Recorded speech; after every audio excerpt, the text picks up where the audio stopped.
hands and knees into plank. Stretch your feet out behind you and rest your weight on the balls of your toes. And lengthen from your head through your heels. Yeah, that looks pretty good. Much like a modified push-up. You can try turning your fingers out a little bit and see if that feels better on your shoulders, wrists, and elbows. Or point them in. That's better, especially with a slight bend in the elbow, I find. You can step your hands out wider than shoulder width,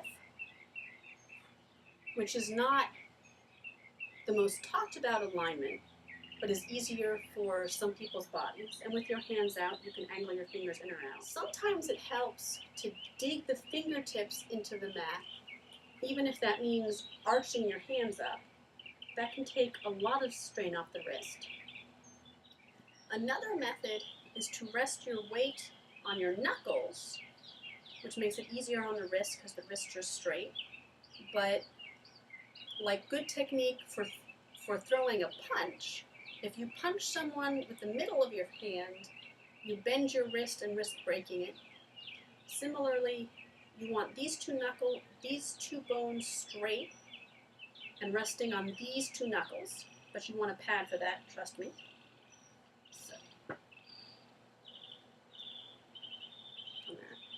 That uses unusual muscles, so you will be able to do much less time to start with, even though it's easier on the wrists. Come on back. It can also help to change the angle from a right angle to a lesser angle. So you can have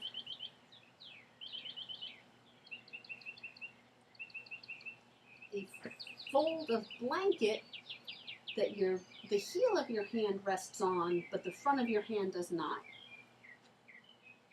Move your hands forward so that these knuckles are on the mat. Does that feel easier on your wrists? A little, yeah. Come on back. And if you happen to have weights around, and it seems like most people do,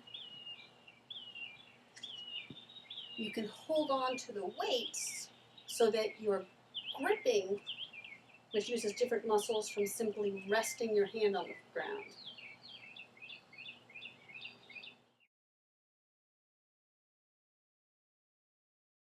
Okay, try elevating your shoulder and chest on a block in a way that's reasonably comfortable and supportive, and perhaps let your hands rest on the ground off to the side.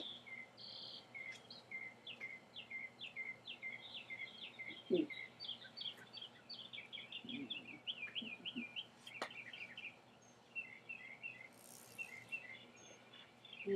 bring the feet up into plank. Where's the rest of it's not? And this is a very low plank, but you can still engage a lot of the core muscles to either rest lightly on the mat or slightly above the mat.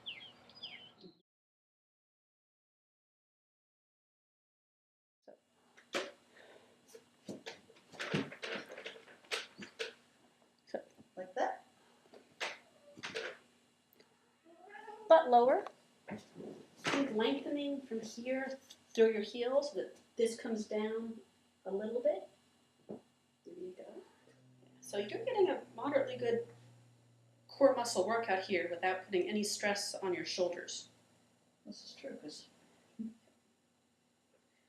Also, you are entertaining me and your cat immensely, which is important. okay. Would you like me to remove the cat before you get down? Oh, he'll get up. Or not, I guess so.